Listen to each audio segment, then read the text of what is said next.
barbaanna jechuudha.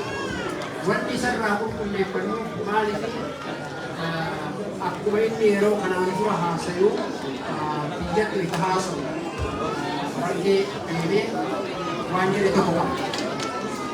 Waan rabbi nama hin beekanii anumaa kana namni siyaasaa hin beekamuu jedhu.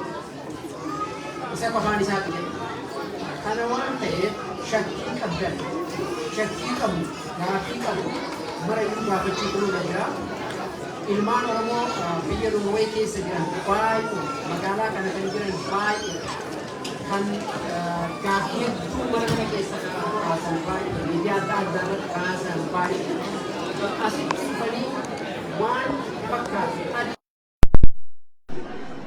adeemsa keenya ka boruutiif illee nuu tola, ummata keenyaaf illee nuu tola jechuudha. Kanaaf gaaffii wayita gaafannu kabajaa Oromummaatiin waan saba keenyaaf bu'aa qabu, waan nuun galin, waan qabsoo keenya fakkaatu, waan rakkoo saba keenyaa fakkaatu gaafachuun yeroo nuu kennamte itti gargaaramna. Itti aansee mootu akka yaadachiisatti kennuu barbaannu wayita gaafii gaafattan gaafii yoo yaada ta'e yaada asirratti sagantaan kan gaafiif deebiiti. Maayikiin isin yoo kenname yookaan bakka dhaabbattan yoo dubbattan gaafii callaa waa'ee dhimma mataa keessanii hin haasayinaa. Of beeksisuufillee ani ebaluu ani akkasiin illee hin haasayinaa.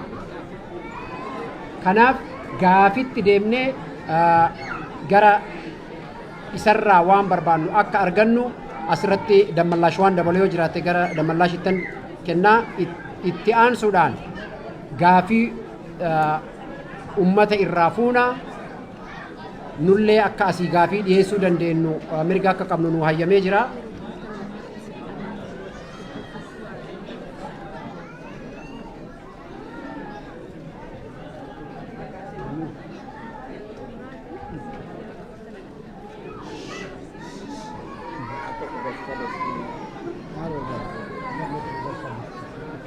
Laki-laki Sulman di dewa. Betul, isaan mana deeman? Maal isaan deemaa jiru? Please, akkasii mana dabarsu. Isaan mana deeman? Deema. Hah?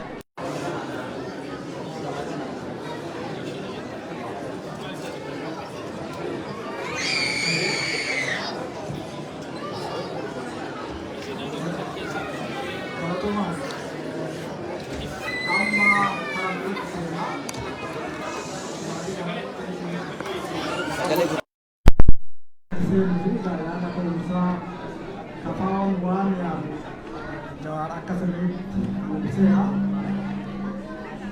Kanarratti yaada kee kanarratti hundoofnee wanna ifan ta'in akka nuyi wanna sirrii miti jennee yaadnu akkanatti nu yaadnu jennee yaada akka kennu carraa gaafii fi gara marii sanatti seenaa. Egaa Muktaar ammasitti carraa argannee Jawaariin baga baatee baga nutti makamtee jennee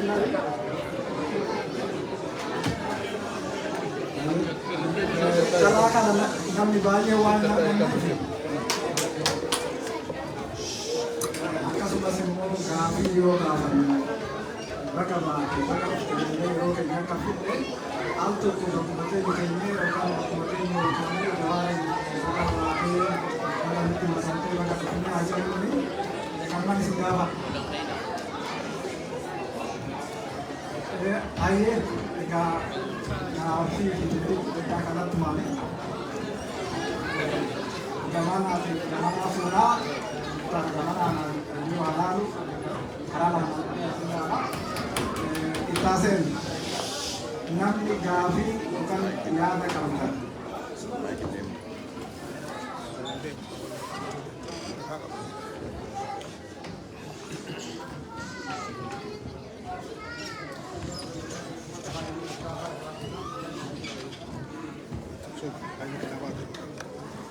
Okay. No más. ¿A nosotros?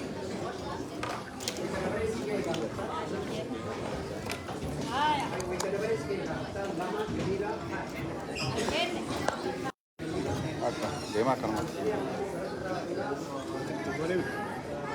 No, son.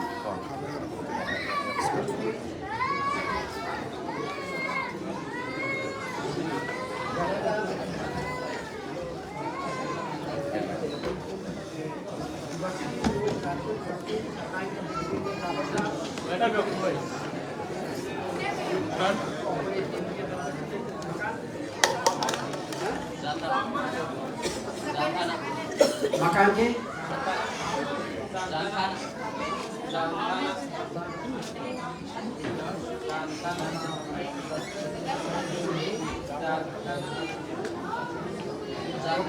Marsa amma nama shan fudhanne itti aansa. Gaafii hayluu kitaaba irraa jalqabna. Yoo danda'ame sagalee keessan ol fudhadhaa yoo maayikii achi galattuu harka jira. Gaafii kee itti fuftaa yaadachiisaa fi waan biraa yookiin immoo baga nagaa dhuftee miti garba gaafiitti akka deemtu gaafannaa galatoo.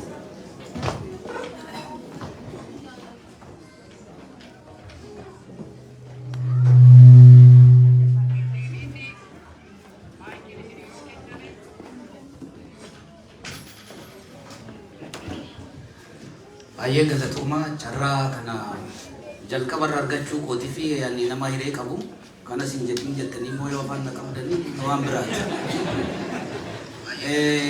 Ani gaaffin ani qabu sila wanta tokko nan dubbadha na dorkitaniirtu isa yeroo biraa wal gaafanna.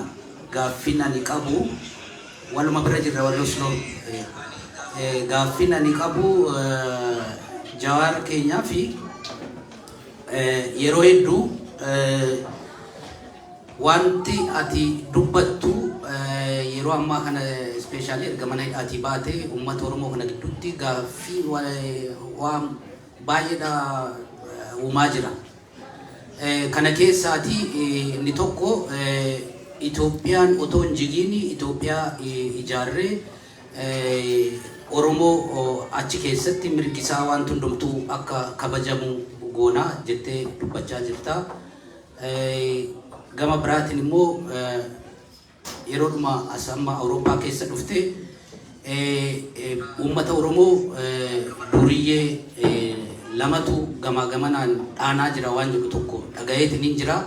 Duriyyeen lamaan sunni eenyu akka ta'anis akka addanaa baaftuun barbaada.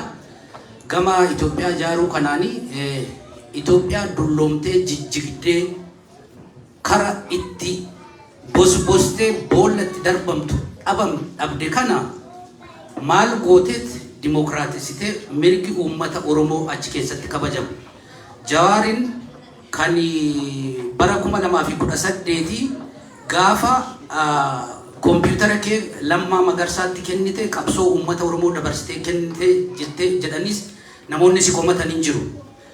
Sanagaa atummoo yeroo hedduu dubbatteerta. Garuu ani gaaffiin kiyya inni guddaan amma otoo carraan argame Oromiyaan qobaatti baatee Itoophiyaarraa qobaatti baatee Oromiyaa qobaatti baatee bulchuudhaaf barbaadamoo yookaan Oromiyaa qobaatti baate sana bulchuu yookaan immoo akka hoggana dhaabattis haa ta'u akka maalittis haa ta'u Oromiyaa qobaatti baate sana bulchuutu irra siif mijatamoo Itoophiyaa dulloomtee ciccitte kana walitti qabdee mirga uummata Oromoo achi keessatti kabachiiftee Oromiyaa bulchuu kamtu irra siif mijata kamiif carraa kamiif kennitat Oromiyaa walaba taate otoo carraan argame Oromiyaa walaba taate bulchuudha moo Oromiyaa Itoophiyaa jalatti dimokiraatofte barbaadda gabaabaadhumatti kanan jedha fayyaa ta'e galatoomi.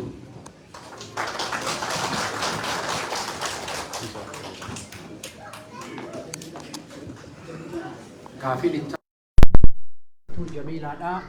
Jamiilaa direct gara gaaffii keetitti akka deemtu kabajaadhaan ammallee irra deebi'ee si gaafadhaa galatoomii.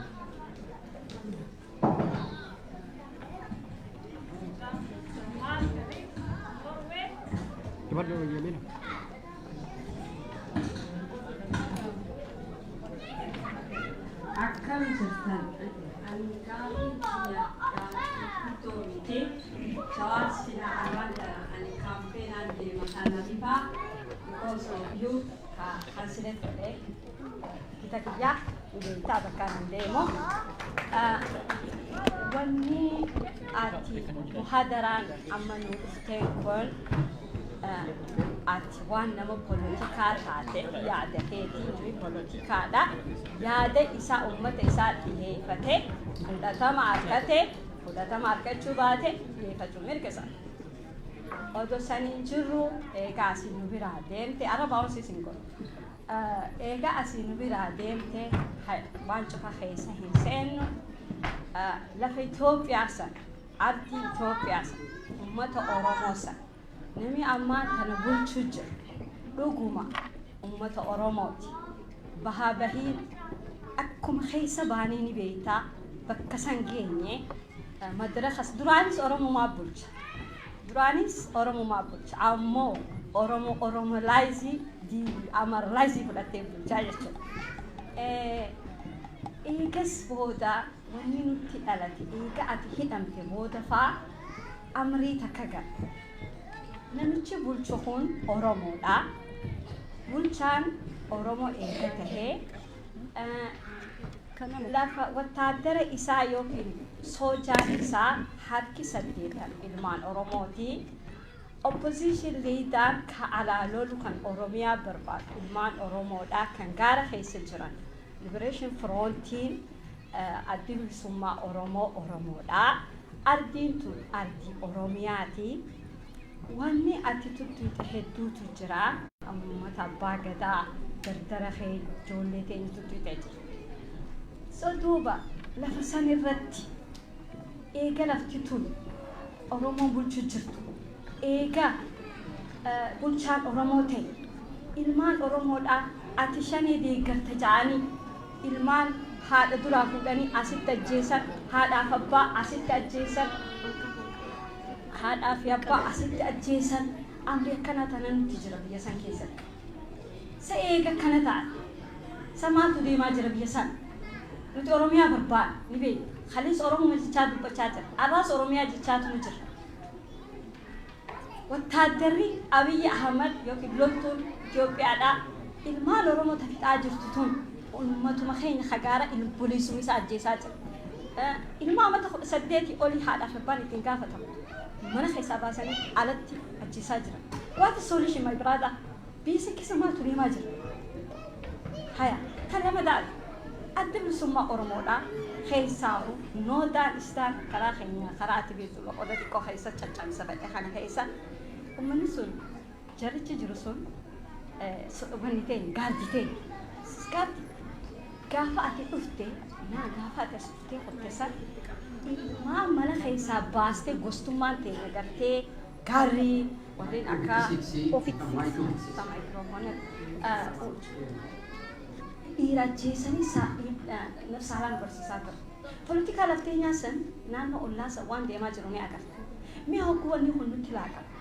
Oromoon maalitti jirti maal tahuu ta'e ni agarta. Leengadda Jarmanitti namicha sibira taa'ee Sofiyaan Mahammad gandanitti dhalate iskuulii jiru. Iskuulii kilaas lamaan jiru. Horroo jana raamisi dhalate. Ismaa'il Anko. Askontu Taanariifaa maaliif deette Taanariifaa jedhini. Taanariifaa Ali Waariho gantee isaa ijoolleen iskuul barachuudhaaf naachanga.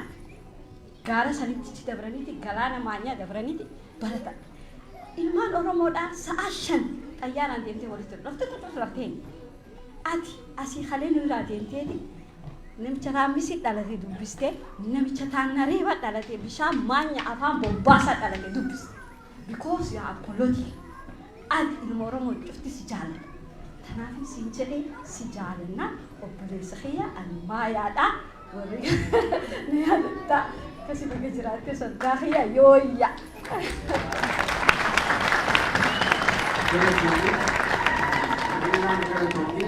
Abbaan gitaanu please akka jabiiraan amma dheeressite kanatti dheeressinaa amma isaa daqiiqaa guddoo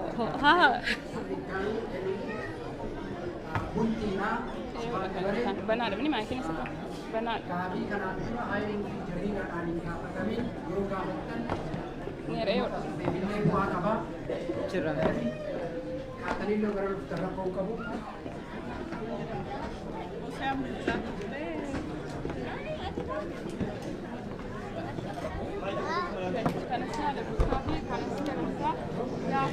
Walaa dhaggeeffannoo malee sagalee keessa jalqabadhaa gaarii dhaggeeffannu.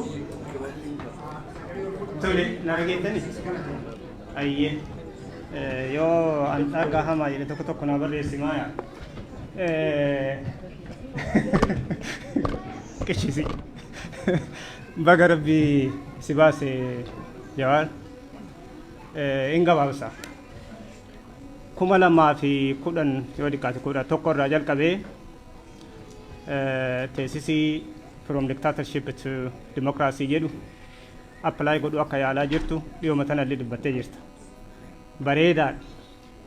From dictatorship to democracy dha wanni Itoophiyaan akkan hubadhutti haga an argutti diktaataraa miti empire seenaa addunyaa irratti ammoo iyyuu empire dimokiraasii yookiin ammoo dimokiraatota agarreen beeynu empire gurguddoota akka Great Britain, France, Spain, Russia maraa yoo lakkaa'uu dandeenya jechuudha. Tokkittiin isiituun dimokiraatonni ciccitteeti biyyatti deebitee akka isteetiititti dimokiraatota duratti jecha isteetiitti sana isiituu afaan Oromootiin jirtu jedhee.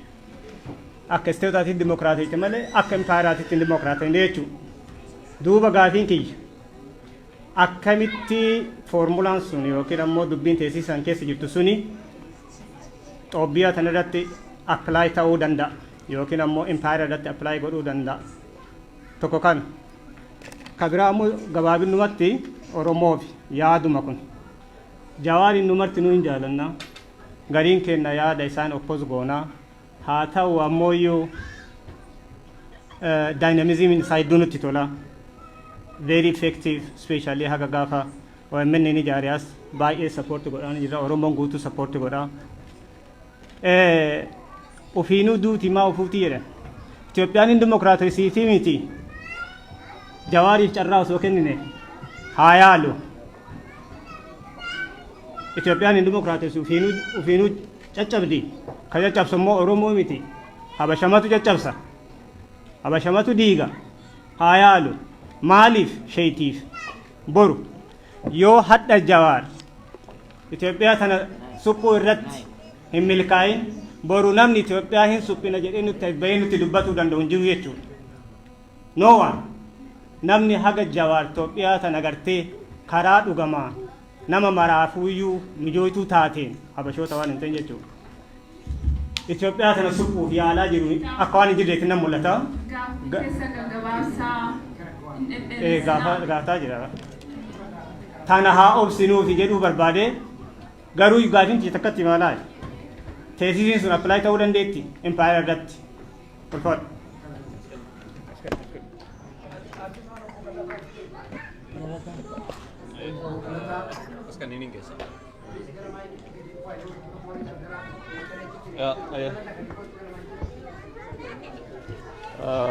Akka irraan fagaanne dabareetu ture mee ilaali sagalee isaa. Tole dheeressu. Nagaan sagalee. Tole galatoomii jalqaba baga nagaan nuuf addanatti gaaffii sadiin qaba. Inni jalqabaa Hacaaluu. Waa'ee Hacaaluu dubbachuu dhiisuu kee gadda waa xiqqoo jettee turte amma bu'aan qabu waan jiru tokko kaasee garuu waan Hacaaluu akka indiviijuwaalii duwwaatti yoo laalle akkuma nama qeenxee duwwaa beekamaadhuma tokkotti du'eetti yoo laalle akkuma jette kana guyyaatti eeggachuu dandeenya. Garuu Hacaaluu akka sana yeroo sana jaallatamu ajjeesuun isaanii simaaf illee bora amma namni amma kana si duukaa deemu akka isaan siin hille sitti agarsiisu isaan jala callisuun kee kun immoo hamileen kennuufi warraaf. Gaaffiin lammaffaa waa'ee shufeerii fi baasii namtichi oofuu sana yeroo baay'ee gaarii goote dubbatta. Makiinichi shufeerichumatu dudduba deebisa moo shufeerii gara biraa barbaannaa dhagaatiif. Yoo shufeericha gargaaruu adeemta ta'e hireen kan kee yookiin kalee coolataa yookiin immoo kan warra kan hireen darbu. Politikaal liitiidhuma taatee dhumatti fufta malee Oromoofis furmaata fiduu hin deemtu ilaalcha goona haasaa jira. Furmaati yeroo dheeraa kan jenereeshinii Oromoodhaaf dhufu hin jiru. Hiree Oromoo baay'ee argite Oromoon si duwwaatu hin taane namoonni si duwwaan baay'een illee waan ati itti dhamaa jirtu kana yaalaniiru. Haayilee fidaa faarraa kaastee olaalte hundi isaanii itti dhamaaniiru. Itoophiyaan impaayera waan taateef dimokiraatoo waan hin dandeenyeef namoota nuun qabnu hundumaa nyaattee amma immoo carraan si bira jirti. yookiin impaayirummaa Itoophiyaa kana gaariitti nu batiin jirtamoo moo ituma beekuu nus makiinaa kana sala yaadnaquu deemtu. Inni gara biraan waa'ee waraana bilisummaa Oromooti. Waraana bilisummaa Oromoo obbo Baqqalee wajjin godina Oromiyaa hundumaa keessa deemtanii walisa saabaa baatan. Lakkoofsaan ijoollee qabdan gara ijoollee 1,000 jechuudha. Ijoollee kun akka isaaniitti Oromiyaa keessa faca'an agarte ta'a. Tarii yoo sitti malee dhufee Adaamaa deemtee yookiin Adaamaa yoo qoratte ijoollee mooraa keessaa ba'an maal akka ta'an quba qabda tarii. Warrumti kaan immoo ajjeefamanii karaa argataman. Gaafa isaanii fiduu deemte isinii waliin duunaa yoo isaan mooraan naqanii isin ajjeesan illee isinii waliin duunaa jette. Gaafa isaan du'anii karaa argataman garuu atis maqaa isaanii hin dhoofne namni oppiidiyoon silaa waan gootu hin qabdu numa dhiisan. Waan ijoollee sanaa amma faca'ee dhumaaf. Boriis kanatti adeemta taanaan waraana bilisummaa Oromoo hiikkadhaan mootummaa biyya wajjin haasaa jette taanaan moo furmaatni gara biraan amma karaa nagaadhaaf karaa qawwee waan jedhu kuni filannoon jiru fumaan ulaachuu ta'a. Oromoon karaa qawwees karaa nagaas filata karuma danda'u gochaa jira. Inni kun filannoon jirre akka waan filannootti dhiyeessuuni. Tole. Innaa filannoo otoo hin taane waan goolii keenya dhumaa irratti maaliif hin haasofnu ofuma alternatiivii kana irratti nama afaan fajjeessuudha. Galatoon.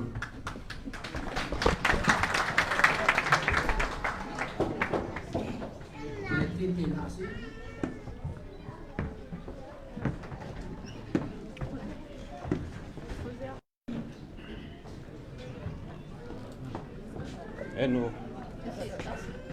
Sì, ok. Du kommer sitta. Ja, okej. Ja, sådana. Så håller. Duraan dursee community Oromoo Oslo baga gammaddan jechuun barbaada. Obboleessa keessan wajjin baga ijaan walaa garuu darasaችሁ ይቅርታ ኳታ ሀጎስኩ እዚህ ለሀጎስናዩ waggaa lama kana waan baay'ee agarreerra waan baay'eellee baranneerra akkam waan nu fakkeessinee dhiisnee waan nu fakkeessuu irratti akkamitti hojjechuu akka dandeenyu baranneerra. I hope this will continue.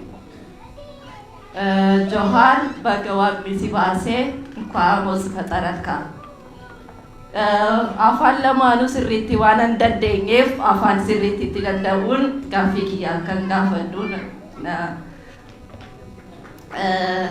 ጆሃር የምናውቀው ከዚህ በፊት በሉዓላዊነት ላይ ባለመደራደር ነው። በአባይ ጉዳይ ሆነ በኤርትራ ጣልቃ ገብነት ላይ በጣም ግልጽ የሆነ አቋም ነበረ። ከተፈታ በኋላ ስለ ኤርትራ ጣልቃ ገብነት የምታወራው ነገር ትንሽ ግራ ጋብቶኛል።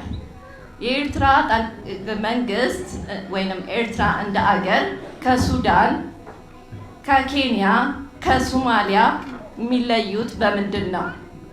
ኢንፋክት እነ ኬንያ ወይም ሌሎች ጎረቤቶቻችን ሳይነካኩን ሳለ የኤርትራ መንግስት ተጋብዞም ቢሆን ሳይጋበዝ ገብቶ ሴት የደፈረ የዘረፈ የኢኮኖሚያችንን ያጨማለቀ ይሄ መንግስት ፈጽሞታል ከሚባለው ግፍ እኩል የፈጸመ እኩል አካል ሆኖ ሳለ የውጭም ነው የውስጥም ነው የምንለው እንዴት ነው? እንደውም የውጭ ነው ጠላታችን ነው።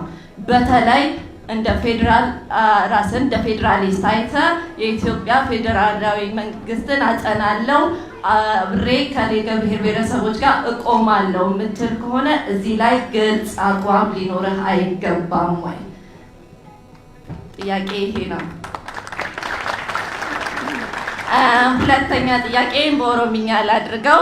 ያው አኔስቲን ተልመ ኬሰኒ ዋን ወረሃ ለኪያ ሌና ገዲሲሳ ጆዋር አከ ጆዋር ኦሮሞ ፈርስቲ ዳሞ ኢትዮጵያ አዳበቱ ዋኑሜ ከፈሌ ፈርስቲዳ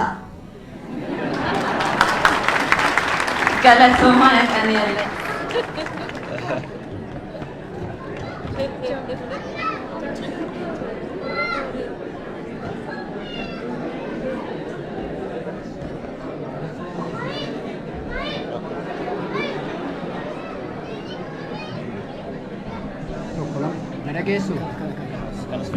dhageessu sagalee godha gahamaa nama meeqa gaafannee amma nama shaniif carraa kenninee wanna tokko Oromoon qabsaa'ee wayita aangoo bira gahuudhaa jedhu seeraan fudhachuu dhabuudhaan odoo milkaa'in hafee carraan akka Jawaariin barana dhaqqabe bara 91 warra keenya dhaqqabe asitti immoo akka ananan dhaqqabneef carraa argadhe kanaan gaafii tokko Jawaariin gaafachuu barbaadaa jechuudha.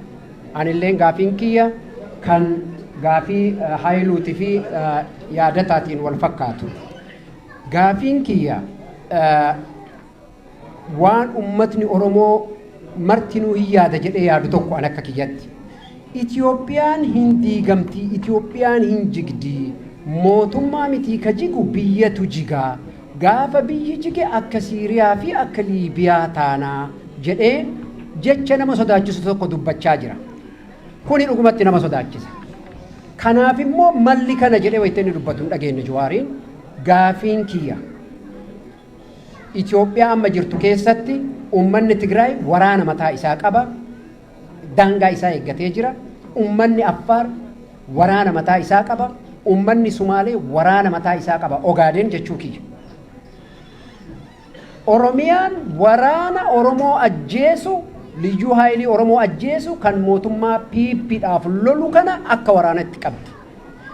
Gaafiin kiyya amma asitti Itoophiyaan kun yoo diigamte Oromoodhaaf kan irraa dhooguu danda'u, ka humna ta'ee ulee qabatee irraa dhooguu danda'u akka ani amanutti ilaalcha kiyya kuni waraana bilisummaa Oromoo WBOtu Oromiyaa tanarraa dhooguu danda'a jedhee namana. Yoo Tigreen ofirraa dhoogite, yoo uummanni Affaar namarraa dhooguu qabaate. Kanaaf Itoophiyaan diigamuuf deemuun isii erga isatti mul'ate wanni Oromoo protect godhu danda'u maali waraana kana malee? Oromoon kanaaf yoo waraana kana warri ala jirru akkuma Jawaar biyya jira amma bahee maneedhaa keessa irra deebinee Jawaaritti himuu qabna. Harki 80 warki 90 ol waraana bilisummaa Oromoo deeggarra kuni adii. Maaliif wabii biraan qabnu akka kiyyatti Jawaaruu gatii ijoolleen sun bosona keessaa cinqitee qabdeef kiiloomeetirii 30 irratti Finfinnee jala cinqitee qabdeef waan hiikame natti fakkaata. Kadhaa mangistiitiin yookaan tolummaa mangistiitiin miti ammallee. Kanaaf garam deemnaa wabiin ta'uu WBOn kun yoo Oromiyaa Itoophiyaan inni jedhu sun diigamte. Eenyutu miidhama yoo diigamte Oromoon wabiin isaa eenyu gaafiin kiyya tokko kan. Inni lammataa yoo akkaataa kanaan itti fufte akkuma hooggantoota Oromoo maqaa dhaheen dubban obbo Leencoo warra abaa warraa fottoqanii mootummaa kana waliin jiran rabbi isaa araaramu nama du'ellee kaasuun hin barbaachisu nama qabsaa turanii dhumarratti garuu WBO TPLF tudhaabe ka jedhan jaalgalaasaa maaliif maqaa isaanii kaasa kunoo jaalquubsaa fi duulaanas jiru obboleewwan kiyya jara kana biratti wareegame jechuudha Oromiyaaf lolan. Kanaaf jarri kun deebi'anii faallaa bilisummaatii fi faallaa qabsoo Oromoo ta'an. Jawaar amma ka jedhaa jirtu akka jara sanii boru ani isinin sobuu homatan isinitti ma jedhaa jirtamoo akka jaraan ooftee lakki Itoophiyaa malee Oromiyaan nun baaftu jecha jettu nun jechuu barbaadda kan akka nu deebiftuu galatoomne.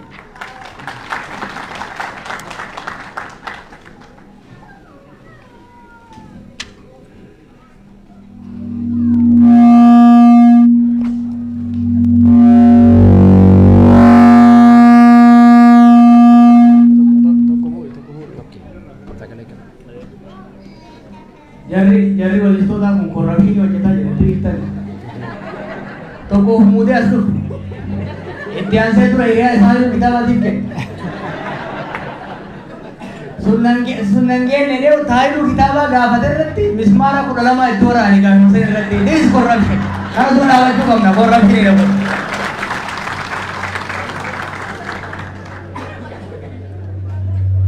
Gaafileen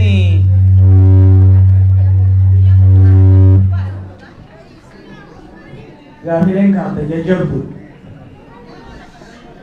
garuu immoo bareeddu gaafii guddaan Itoophiyaa tanaan wal qabatu jira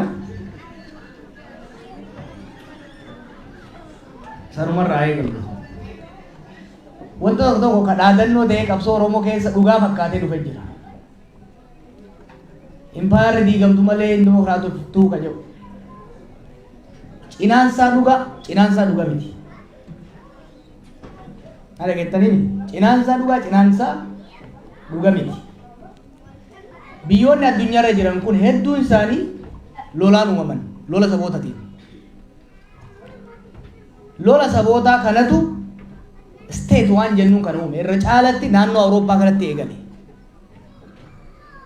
Awurooppaa kanatti eegale san booda ce'ee biyyuma keenyatti yoo kan taate warri Abisiiniyaa ijaarrate Oromoon gadaan isaa hoggaa caccabaa dhufu gara lixa Oromiyaatti haga tokko waan state fakkaatu. State jechuun maal jechuu beektu?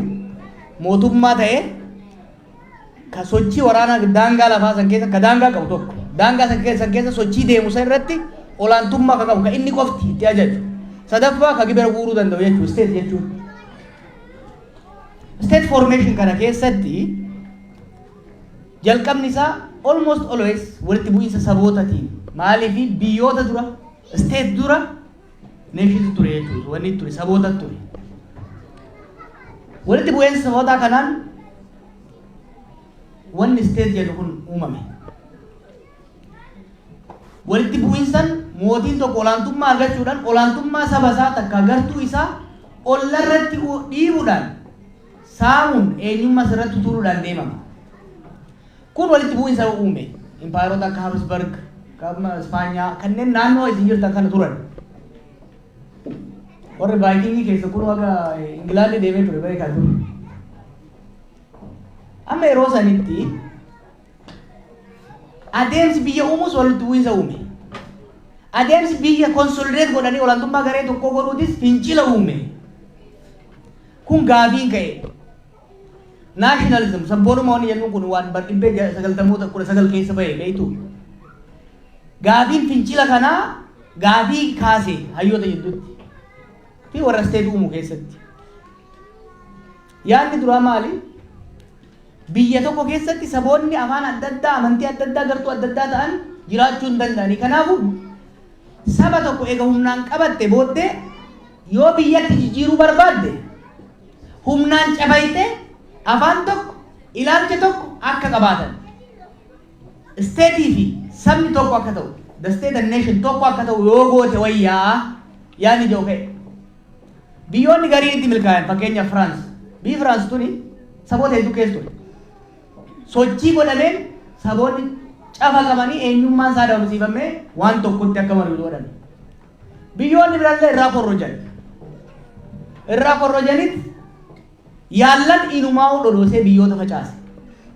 Awustiriyaa, Hangarii, maal keenya impaayeronni kun sababa kanaan faca'an. Sooviyeet illee Yugoslaaviyaan boodarra.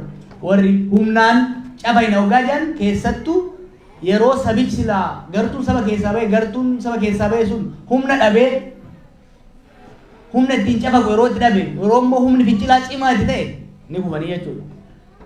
Kanaaf biyyoonni adda addaa biqiluu eegalan. Kanaaf jalqaba bardibbee 20ffaa jaarraa 20ffaa irratti yaadni lammataa biqile. Kunis maali? Mootummaan saboota adda addaa of keessaa qabdu jabaattee biyya ta'uu hin deessu, state ta'uu hin dandeessu. Kanaafuu balli jiru saboonni babbaqaqanii sabni kamiyyuu biyya mataa ofii uummachuu danda'uu qaba.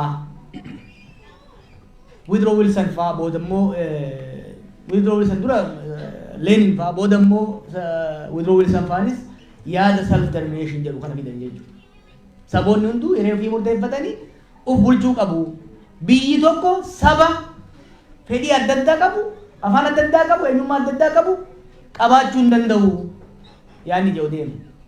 Kunis wal waraansa guddaa kaase maaliif saboonni biyyoota keessa jiran nullee mootummaa mataa keenyaa jaarranna yaada jedhuun deemanii kunis biyyoota amma tokko hin dhalche biyyoota biraa keessatti immoo jeequmsa guddaa galche. Booda kana immoo yaadni dhufe lakkii jidduu lafaa arguu qabna. Biyya tokko keessa saboonni hedduun jiraachuu danda'anii garuu olaantummaa garee tokko jalatti jiraachuu hin danda'anii. Biyya tokko keessatti eenyummaan saboota hundaa kabajamee ofiin of bulchanii dhawaatan eenyummaa waloo uummatanii deemuu danda'anii. Cafaquunis wal waraansa hamaa uuma, adda babbaqaysuunis wal waraansa hamaa waan uumuufi federalism yaani jedhu. Humna federalistii ufiin jennami. Federalism wanni jedhamu kuni kan dhufe maali? Biyyoota addaan baqachuunis cafaqanii tokko uumuunis rakkoodha yaada jirra dhufe. Kanaaf yaadni impaayariin dimokiraatoftuu jedhu sadeen kana keessaa tokko. Bar dhibbee diidammaffaa jalqaba irratti kan dhufe Leeniin faa Staaliin faa kan deemanii turan. Tiyooritikaalii dhugaadha. Piraaktikalii garuu biyyi guutumatti saba tokkorraa uumamtu jiraachuu akka hin dandeenye. Biyya humnaan jaaramte san humnaan hoggaa babbaqeessan lola hamaa keessaa akka galchu biyyoonni hedduu agarsiisan. Lola Yukireeniif Raashiyaa kan agartu miti. Lola Yukireeniif Raashiyaa kan. Lafti isaan irra wal lolan kun amma Yukireen Soobeet jala turte warra Raashiyaa wajjin. Hoggaa Soobeet kuuftuu warri lixaa kun addaan isii babbaqeessan. Yukireen dimokiraasiitti ceetee Raashiyaan gara kaanitti ceetee waanuma adda adda babaan fakkaate. Garuu yeroo adda baasan sabni afaan Raashiyaa dubbatu bal'aan Yukireenitti as ceete. Joorjiyaattis kan citee jira. Raashiyaan humna qabdi. Sabni kiyya biyya Yukireen keessa saba bicuu ta'ee itti fufuu hin danda'u jettee weerara itti bantee jechuudha. It is very important simplified goonee ilaallu dhiiroo. Impaayariin dimokiraatoof kanaafuu haa caccabsinu. Ilma namaattu caccaba. Lola addaan hin cinnetu uumama. Amma yeroo baay'ee Yugoslaaviyaa kan namni irraa haasa'u. Yugoslaaviyaan bar dhumaatii hedduu booda biyya adda addaa akka ta'uu dandeesse wal mo'ataniiti miti. Lixa keessa waan jirtuuf jeequmsi lixa biyyoota Awurooppaa keessatti cinaa isaatti godhamu kuni dantaa humnoota gurguddoo Awurooppaa fi Ameerikaa akka malee waan miidheef hogganoota saboota ripablikoota kanaa tokko tokkoon morma isaanii humnaan qabanii fuudhanii deeyitan geessanii deeyitan irratti dirqisiisanii ripablikoota kana uuman. Ammallee dhumne. Amma immoo deengadallee tiyoorii tokko kaasaan ture. Yeroo qabsoo kana godhaa turretti wanni tokko hedduu influencer godhee yaadee garagalchuurra yaadee jijjiiruu kan jettu kan dhufne waan Arab Spring keessatti dhufe. Maaliif dur biyya tokko keessa fincilli yoo jiraate riphee lolaan yoo kaka'u taate mootummaaf riphee lolaa tollola. Riphee lolaa yookiin warra Soobeetii gargaara yookiin mootummaa warra lixaatii gargaara vice versa. Adeemu gareen tokko hin mo'ata. Abbaan mo'ate san mootummaa ta'ee deema yookiin immoo biyya ofii qottaffatee ijaarrata. Akka Eertiraa ture biratti ta'e yookiin immoo wayyaaneen biyya keenya qabattetti jechuudha. Amma akkasii miti. Influensiin Ameerikaa sirrataa waan deemeef. Biyyoonni biraa chaalenjii gochuu danda'an dhufaa jiran. San qofa osoo hin ta'in middle income countries kan jennu. Biyyoonni akka Tarkii, Emirates, Qatar, Iraan, Saudi biyyoota kallattiidhaan dhiibbaa warra lixaas ta'e warra Raashiyaa jala hin jirre ka ofiin socho'uudhaaf fedhis humnas qaban uumamaa jiru. Kanaaf yeroo humnoonni lama biyya tokko keessatti wal lolan ka ulee ergisu baay'ata dhufa. Baay'ataa dhufuun kuni humnoonni wal falman mootummaa fi humna tokkoof akka hin taane gochuudhaan akka hedduun isaa dhalatu godha. Waan Siiriyaatti ta'e waa'ee Liibiyaatti ta'e isin sodaachisuuf hin kan hin jiru. Finciloota sanitti dhiyaadhee keessan ture nan beeka. Sirrittiin qorachaa ture. Uummataaf mootummatu. San booda fincilli qawweetti seennan humni qawwee baay'een akka biqilu warri alaa gargaaru baay'een uumamuun haala uume arra Siiriyaa keessatti eenyutu lolaan sadarkaa beekamu keessa hin jiru. Wanni an sodaadhuun isinitti himaa. An Itoophiyaa beeki Itoophiyaan wattaaddaraan hin baranne. Nu biratti dur Itoophiyaa gaa'een wattaaddaruma wanni biraan beeynu. Sanii miti garuu haala amma jiru kanaan muuxannoo biyyoota biraatirraa fi haala qabatamaa naannoo keenyatirraa hundoofnee yoo kadeemnu taate lolli itti fufuun Oromiyaa keessa humnoonni wal falman baay'een akka dhalatan hiree bana. Kan godinaan socho'an, kan amantiin socho'an isin hin dho'isu. And I see it. Isin hin sobu, isinis ni beektan, anillee nan beeka. Sabboonummaa keenya ijaarree jirra. Nation building keenya deemaa jira, but it's still fragile. It is still fragile. Arra humna OPDOtii fi humna wotto lolu har'a kun itti fufnaan garuu humni lolu baay'ataa deema. Ani Itoophiyaa qofaa boo'aan jiru Oromiyaan diigamuu dandeessi haalli amma deemu kanaan isin sodaachisuuf miti waan hin beeku yoon isinitti himuu baadhe osoon akkana jedhee jira jedhee seenaa hin barbaadu. Kitaaba barreessa keessa mata duree isaa hin gaabbuun jedhe gaabbuu hin barbaadu. Gaabbuu hin barbaadu. Humnoonni hedduun ajandaa adda addaatiin naannicha seenaa jiran. Waan reefu jettin isin deebisa. 74 isinii kaasee 91 isinii kaasee 2018 irra isin geeni. Hamma 2018tti ormarratti qabsaa'aa ture. Keenya haa ergamuuf malee haa maxxanuuf malee orma jennee ormarratti qabsaa'uu dandeenya ture. Amma akkasii miti. Amma keenya irratti qabsoof walirratti qabsoof lola walii kana keessatti harki alagaa hedduu hoggaa seenu waliin tun amma 2 taati kuturaan. Listen very carefully. Maaliif inni sheenuftu? Inni sheenuftu. Kanaaf wanni ani jechaa jiru ani uummata Oromootiif qabsaa'a. Hamman beekutti hamman danda'utti waan natti mul'ate uummata kanaa himaa deemuun hin barbaada. Haa isin na jaalattaniif haa isin harka naa dhooftaniif waan boru isin hin taane isinitti himu haftu hafti malee hin himu.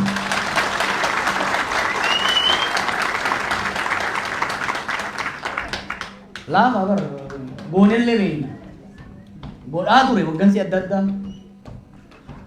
Hoggansi Oromoo waan an jedhu kanatti namanne hin jiru hin sobani. Isinitti himuu qabu isin sodaatan. Isin sodaatan. Isin sodaatan.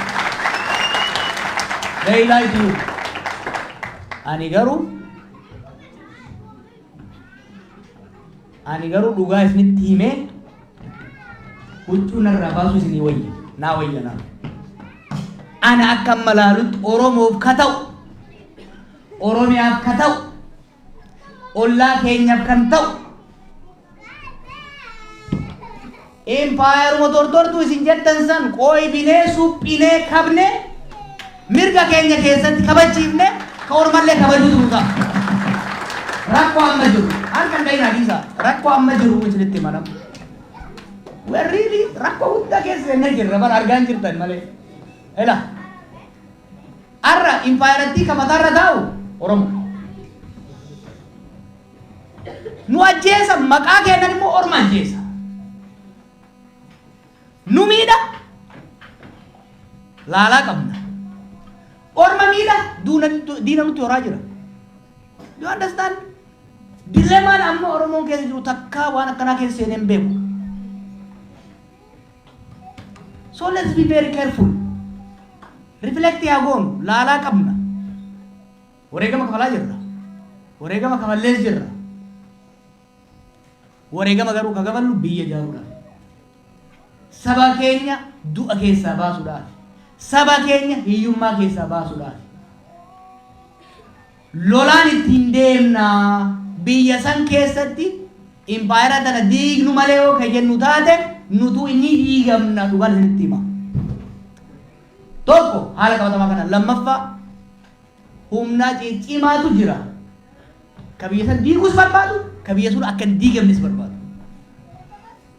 Oromoof Amaaraa Tigree isin jechaa hin jiru humnoonni alaa. Humna san tursiisuu ka barbaadu jira biyya san at any cost. Biyya san diiguu ka barbaadu jira at any cost. Nu amma dirree gubbaatti taane isinitti hima. Ani Oromoo qofa osoo hin ta'in sablammoota biyya saniitiif kan hin jiru. Dirree gubbaa haa ta'uu haa dhiifnu because nobody is going to win. Bara deeggarda waan ta'e agartanii jirtanii. Dura Abiyyiin ciccimsanitti Maqalee akka weeraru godhan. Harka dhayanii fi achiin ture. Faranjoota rabbii ja'aati.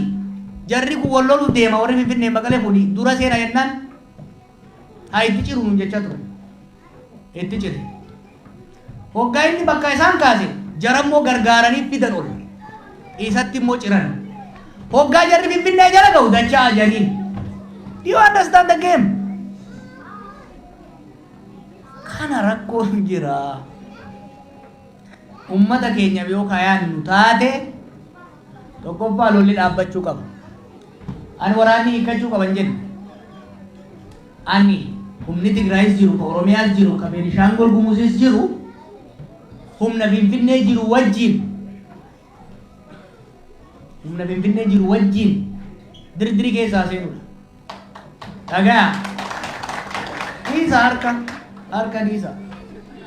Humni ani hiikkadhu yoo jeen hiikkatu hin jiru har'a. Maaliif dhaloota mataa fiitiin malee namaan hin masa qabne ijaarree jirra. Ijoolleen bosona jirtu bar ijoollee teenya ijoollee nu qarre nama biraati miti. Namni harka kennu namni qawwee hiikkatu hin jiru. Maaliif hanga wanti dhiibee bosona isa galche sun bakka hin kaanetti hanga rakkoon dhiibbaan roorroon bosona isa galche sun bakka hin kaanetti humni harka kennu jiru humni qabu hin jiru. Kuni kana namuu beekuu qaba jechuudha. Nu ka jechaa jirru ankaniin jechaa jiru humna Tigraayinis humna Oromiyaatinis ka Gumuuzinis ka Gaambeellaatinis kan hin jehu nagayaaf carraa kennu. Mootummaan immoo ka jennu dhiisii karaan kunii sis biyyas saba keenyas qilee malee gara tokko hin geessudha ka jechaa jirru. Wanni jechaa jirru wanni dhaammachaa jirru waan baranne irraa kaane odeeffannoo hedduu qabna. Odeeffannoo qabnu irraa kaane muuxannoo biyyoota biraata irraa kaane wanni nuu ta'u waan ammallee hin muufattan malee isinitti hima. Oromoof wanni irra wayyaa haga feetee isaa ulfaattu haga feetee isaa dhimmiftu qooybaniituma jijjiiruu ni danda'amti? Ni danda'amti. Ni danda'amti. Wayyaanee buqqisuu hin danda'amu osoo jedhan agarsiifne. We can do it. Yoo wal dhageenye boone jar. Kaankiinis baankiinis osoo yaamaa caalamu. Yoo wal dhageenye. Yoo tokko taane tarsiimu yoo masafanne hin danda'amu ka jaansanis agarsiifne jira. Yoo itti amanne ummata keenyaaf ka fayyadu kana jenne yoo amanne ni baasa. Kana jala kaa'uun barbaachisa. Ka duriyyee lamaan jette Haayiluu na gaafate duriyyeen gama lama Oromoo fiixaa jirti. Saamaa jirti. Lafarraa buqqisaa jirti. Mana irratti gubaa jirti. Duriyyeen kun eenyu? Bakka lolli jiru keessattuu naannoo Shawaa Lixaa, Shawaa Kaabaa, Wallagga, Afran, Gujii keessatti tokko oboo fakkaatee dhufa duriyyeen mannaarraa irraa ka'e. Ijoollee waraanaa qabdee agarsiisaa turte. Dhufee 200 sirraa fuudhee daldalaa taate. Dhufee sangaa sirraa fudhate yoo ati qonnaan bulaa taate. Hiriyaan isaa immoo dandeettii mootummaa fakkaatee dhufa. Yoo ati daasporaa jiraatte hin sobdan malee isin keessa namni hin dhabamu. Yoo ati daasporaa jiraatte abbaa kee butanitti doolaaraan gaafachuu eegalanii birrii warra kaseeffamu. Kuni jiru uummanni keenya keessa jiru kan akka dho'isuu barbaaddan hin dho'isuan. Uummanni Wallagga keessaa dhuftan, uummanni Shawaa Lixaa keessaa dhuftan hin dho'isidhaa kan uummatatti himaa. Oromoon shoorarkaa akka ammaa kana keessa hin beeku. Humni waraanaa gama lachuu wal lola jidduutti namni hin du'a. Saada. San bira dabree garuu jidduutti durriyyeen hattuun bakka hundaa wal geesse kun waraana bilisummaa Oromoo maqaa daata. Kun dannatti mootummaa bakka bu'aata. Ummata hiraarsaa jiran. Complete anarchy jira bar naannoo kana keessa jiran. Kanaafi hoggansi waraana bilisummaas ta'e hoggansi mootummaa naannoo Oromiyaa nagaa akka buusan barbaanna hanga nagaatti buutti garuu seera waraanaatiin masakamuu qaban.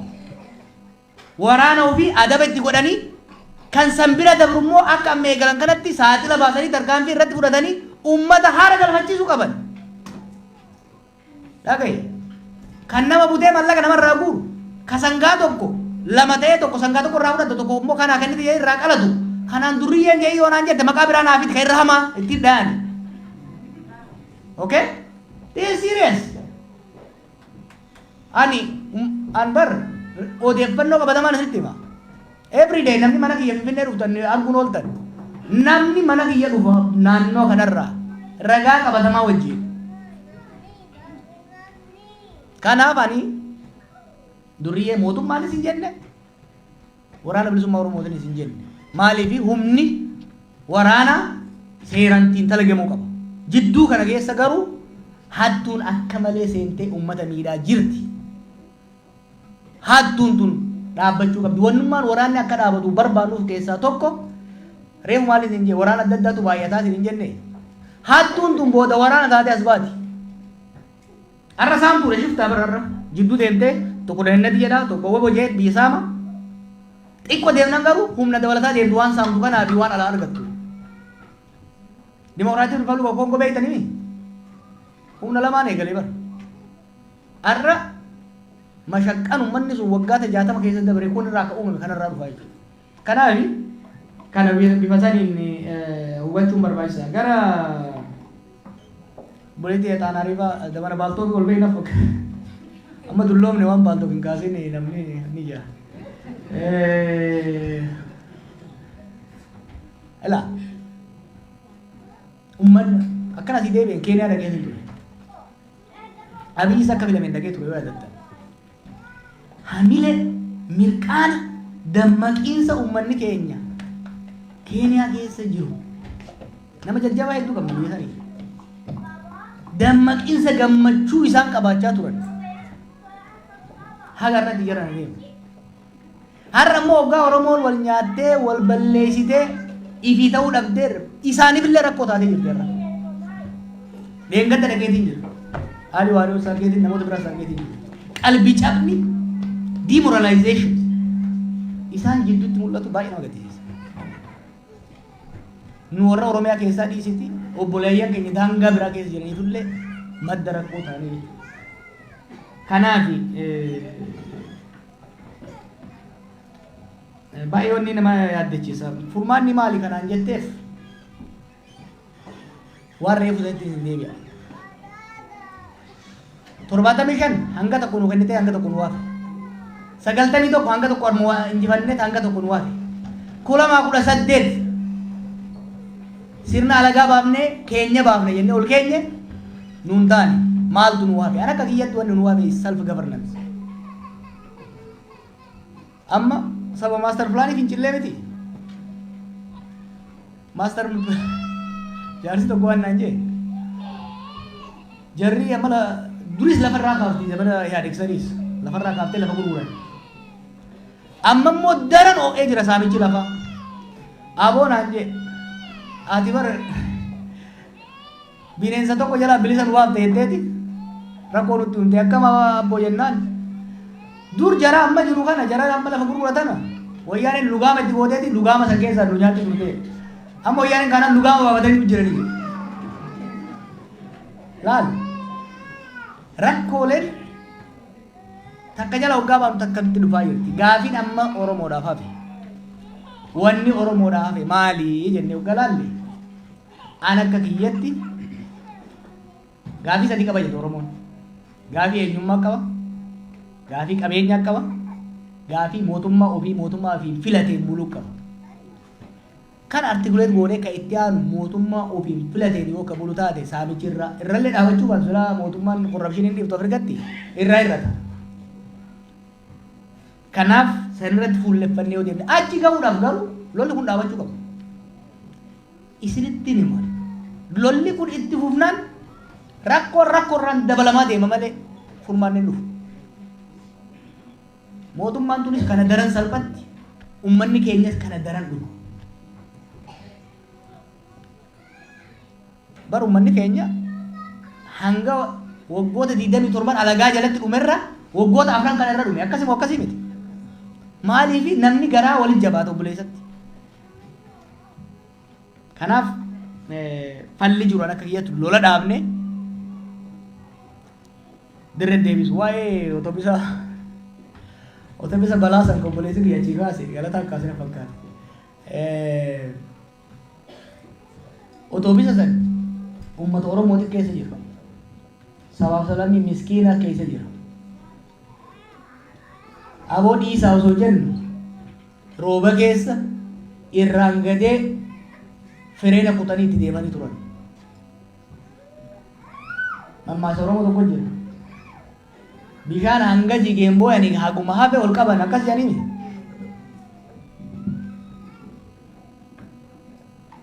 Wani way wachu jiru. Hanguma hafte san ola kabnu male. Bahasa san akawan alerra da banne lalutti furadina. Biti tu wolwaran sakanan demte state collapse ufnan balansa sabab sablammi hunda chala mo oromo dafi. Wali jiddu kenyatti consolidate gone hinfinne wal jiddutti waran sarre jir saba hedduudhan walollaa jira state collapse advocating godina rabbi jaa namni Syria arge namni Yemen arge namni Libya arge namni Somalia arge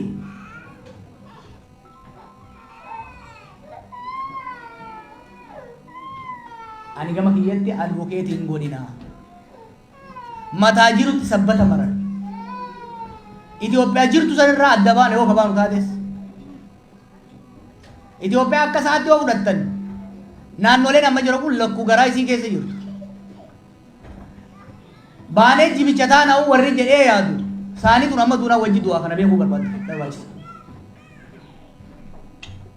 kana sirriitti walitti mun barbaachisa maaliif irra diddibnaan boru quba walitti qabudha fiddi waa'ee waraanaa Tigray waraana qaba jettan dhuga Afar waraana qaba dhuga Amaari waraana qaba dhuga nulle waraana qabna except waraanni keenya lama ta'e wal waraanu jira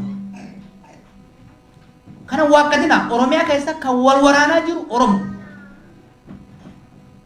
primarily humna addaa Oromiyaatiif waraana bilisummaa Oromoo tolloon ijoollee kaleessa irra caala ijoollee kaleessa bakka takka dhaabattee karaa cuuftee dhagaa darbattee diina biyyaa baaftetu bakka lamatti wal waraanaa jira. This is fact. Fact. Lanchuun moo komii sirtaanii irratti deemaa jira jechuudha. Waraana kana dhaabaa jechuun haraam taanaan anaazaa bahaseeru. Dhugaan isin jira. Dhaabbachuu qaba. Waraanni kun dhaabbachuun barbaachisaadha. Waraanni barbaachisaa. Garuu waraana lama fi wal waraanaa nama keenya fitu ni dhageessanii ni daangaa gama giddaa ayyaanaatiin waan ta'aa jiru gama karrayyuutiin waan ta'aa jiru maaliif nuti biizii wal waraanutti duriyyeen fedhe nutti taphataa jechuudha duriyyeen Oromootti taphataa ittiin isin jeemi maaliif humni silaa nagee uummataa eegsisuu qabu biiziidha nagee wal dhoorkuu irratti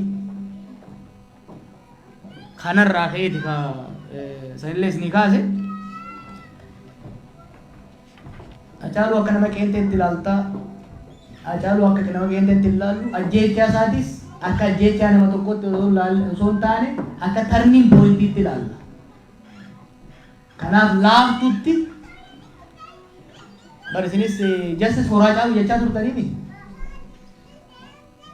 anarraa garuu kan eeggamu sanii miti akka hoogganaa tokkotti anarraa kan eeggamu sanii miti anarraa kan eeggamu jecha osoo hin ta'in gochaaf garuu immoo arra bakka sanis hin jiru humnas hin qabu karrayyuu waan jettu beeytu togorri bakka waraannetti hin luqqaafatu maaliif togorri namaanis sodaa jettee ati luqqaafannaan na waraana ja'a odoo ati qalbii hirtuu laphetti si dhaaba sini galti tanasumaan cuuta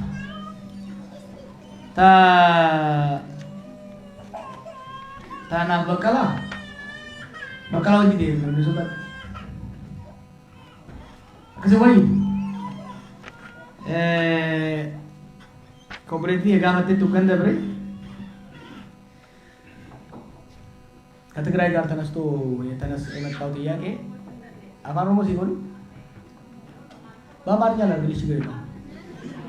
Sawo nasumi badan. በመጀመሪያ ደረጃ በትግራይ ህዝብ ላይ የተፈጸመው ጦርነት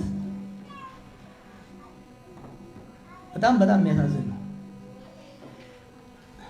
it's avoidable እኮ የሚያሳዝን ነገር እኮ ፕሮፌሰር መራራ አንድ የተናገረው ነገር ነበር ለአብይ የሚከብደው ኢህአዴግን ማስተዳደር እንጂ ኢትዮጵያን ማስተዳደር አይደለም በኢህአዴግ ውስጥ የነበረ ሽኩቻ መናናቅ ሳድሊ ስልጣን እንዲለቁ ስንደራደር ከኢህአዴግ አባል ካልሆነ በስተቀር ተብሎ ነው ይሄ ኢህአዴጎች ግን ፖለቲካን በፖለቲካ መፍትሄ መፍታት አልቻሉም for every political problem they always look security solution የነበረው በመቀሌና በፊንፊኔ መካከል የነበረው ልዩነት አይደለም ለመታኮስ ለመሳደብ የማያደርስ ነበር አወዘር ሁለቱንም ወገን አቀዋለሁ ችግሩ እንደሚመጣ ደግሞ ገና ትግሉ ላይ እናቀው ነበር አቆም ነበርበት አይዘር ወይ ተፈጥሯል አሁንም እኔ ለትግራይ ወንድሞቼ ለፌደራል መንግስትም ለአማራ ክልል መንግስትም የምመክረው ከዚህ የባሰ ሀገር አይውደም because nobody is going to win እንድትሸናነፉ አይፈቅዱላቸውም እንዲሸናነፉ because this is no longer a war between Mekelle and Finfinnee it's a global war ማንም እንዲያሸንፍ አይፈቀድም ምክንያቱም ለሌላው ኃይል እኛ አርሰናልና ማንቸስተር ነን ስለዚህ ሲሪየስ የሆነ ጥያቄ ነው ይሄ ሁለተኛው ከኤርትራ ጋር የተያያዘው እኔ I don't want to be politically correct I'm a realist የኢትዮጵያና የኤርትራ ጉዳይ complicated divorce ነው ከስተዲ ባትል ታውቁታላችሁ ባልና ሚስት ሲፋቱ እሱ ነው የኤርትራና የኢትዮጵያ የሉዓላዊነት ጉዳይ የህግ ማዕቀፍ የተቋሚ ማዕቀፍ አልተበጀለትም መለስ አላበጀለትም የኢትዮጵያና የኤርትራ ጉዳይ ከመሆኑ ይልቅ የመለስና የኢሳያስ ጉዳይ ሆነ የሁለት ሀገሮች ግንኙነት ተቋማዊ መሆን አለበት ህጋዊ መሆን አለበት የሰው ልጅ በደስታ ጊዜ ለችግር ካልተዘጋጀ ችግርን መቅረፍ አይችልም የጋራ ጆይንት ቪክተርስ ስለነበሩ ደርግ ላይ ነገ እንጣላለን ብለው ስላላሰቡ ግንኙነታቸውን ሀገራዊ ህጋዊ አላደረጉትም የ1998 ጦርነት የዚህ ውጤት ነው ከዛ በኋላ የአልጀርስ ስምምነት ተደረገ ወደ ስራ ግን አልተተገበረም አሁንም ሁለቱ ሀገሮች ሁለት ሀገር አልሆኑም ምክንያቱም ያ ስምምነት ተተግብሮ የሁለቱ ሀገሮች የዲፕሎማሲያዊና የጎረቤት ሀገር ግንኙነት ህጋዊ ተቋማዊ አልሆነም ለዚህ ደግሞ ህወሓት ተጠያቂ ነው because ዝም ብሎ ብቻ በመዝለል ታሪክም በመዝለል ብቻ ኃይለ ሥላሴ ተጠያቂ ነበር የኤርትራ ጉዳይ በሰላም ባለመፍታቱ ደርግ በመባሳቱ ተጠያቂ ነው ኢህአዴግ ህወሓት ተጠያቂ ነው ለዚህ ችግር እንዲሁም ኤርትራን የሚገዛው መንግስትን ተጠያቂ ነው ፋስት ፎርወርድ 2018 ላይ መጣ 2018 ስንመጣ እድል ነበር የሁለቱ ሀገሮች ግጭት ፋይናሊ በሰላም እንዲፈታ በግንባር ቀደም ኢኒሼት ያደረግን እኛ ነን ነገር ግን ወደ ሰላም ሲገባ የሁለትዮሽ የሰላም ጉዳይ ሳይሆን የአብይና የኢሳያስ ጉዳይ ያደረጉት ይሄ የህወሓትን መገፋት የትግራይን መገፋት ስሜት ፈጠረ ቅድም እንኳን ያልሽው ነገር አለ ተጋብዘው ነው ያልሽው ለምን ነው ሌላ ሀገር ያልጋበዝ ነው it is important ንዴት እንዳላቃለሁ ሁሉ ነገር አውቀዋለሁ እኔ ግን ስለ ትላንቱ ማሰብ አልፈልግም ስለ ትላንት ስላለቀው ህዝብ ያዘንኩ ሌላ ቂም ማምጣት አልፈልግም ወደፊት የበለጠ ፍጅት እንዳይመጣ በኢትዮጵያና በኤርትራ መካከል የሁለቱ ሀገሮች ግንኙነት ህጋዊ መሆን አለበት ተቋማዊ መሆን አለበት ከግለሰቦች የዘለለ መሆን አለበት ከፓርቲ የዘለለ መሆን አለበት ይሄስ ካልሆነ ድረስ የኤርትራና የኢትዮጵያ ጉዳይ ሰሚ ዶሜስቲክ ሰሚ ፎሪን ሆኖ ነው የሚቀጥለው ይሄ ማንንም ለማስደሰት ለማስከፋት ብለው ሳይሆን ያሳስበኛል ዩሲ የኤርትራ ነፃነት ትግል ሲደረግ እዛ ማአት ያለቀ ኦሮሞ ነው ምንም እንኳን ጉዳዩ እዛ ነው። ባድመ ላይ ያለቅነው እኛ ነን።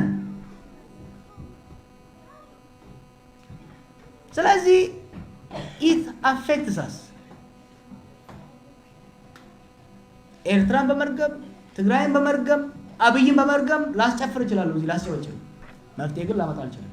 መፍትሄው የሚመጣው ጉዳዩን ህጋዊ ማዕቀፍ በማስያዝ በመፍታት ብቻ ነው ብዬ ነው የማምነው።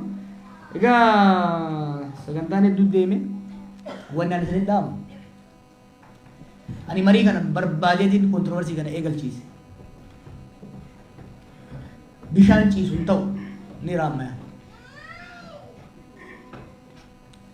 Bakki har'a Oromoon keessa jiru ta'amma duraatirra adda. Reefu itti himeetu hin jira. 97 imaammanniif tarsiimoon mootummaan Ihaadeeg Oromoo fi saboota biraa ittiin bituudhaaf deeme kasan duraatirra adda ture. Nuti garuu dafneetti dammayne tarsiimoo haaraa baafachuurra tarsiimoo darbuu Haayile Sillaasee itti qabsaa'uun itti fuufne. Waggaa 20 lafarra argifanne.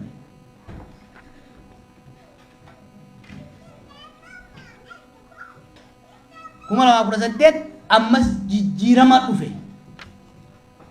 Hariiroon mootummaatii fi ka Oromoodhaa seekuritaayiz ta'ee ittuma fufe garuu tarsiimoon itti jijjiirame. Waggaa 4 qisaasne dafneetti dammaquu dhabuudha. Kan ammoo ani itti gaafatamummaa fudhadha. Akka bakka lamatti qoodamne bara. Gariin akka mootummaa Oromootti fudhate. Mootummaan jarri kun Oromoodha amma booda Oromoo miidhuu hin danda'u. Gariin lakki wanni fedhees dhufu kun Ihaadeegummaa dura dhaabbachuu qabna jedhu. Gara tokkotti cituu hin dandeenye.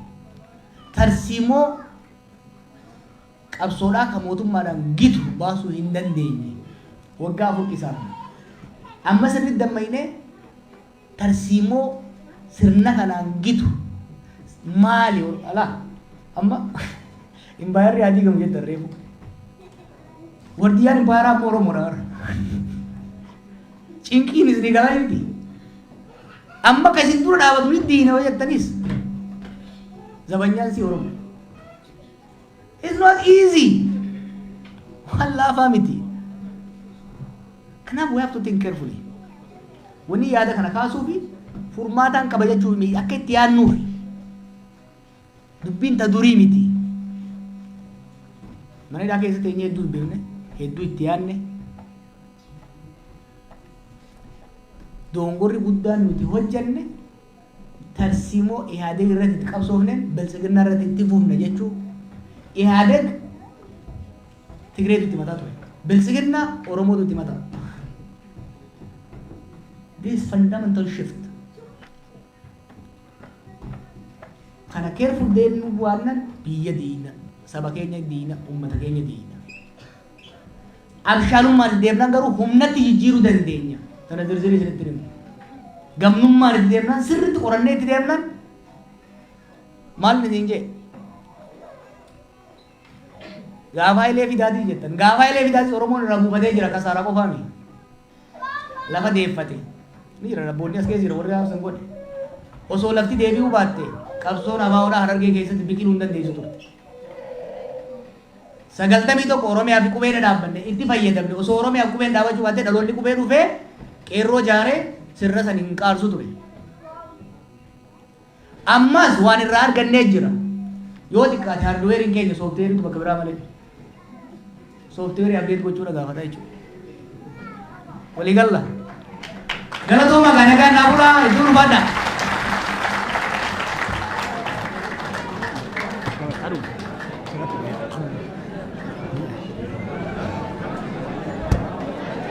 Egaa galatooma marti keessanuu gaafiin deebiin asirratti raawwataa jaalli keenna amma ka'ee gara biyya biraatti deemaa rabbi nagaan isaa galchuu ulfaadhaa kabajaadhaan waltajjii kana dhaggeeffachuu keessaniif jiraadhaa isin hin jennaa galatooma gara kootti isin deebisa.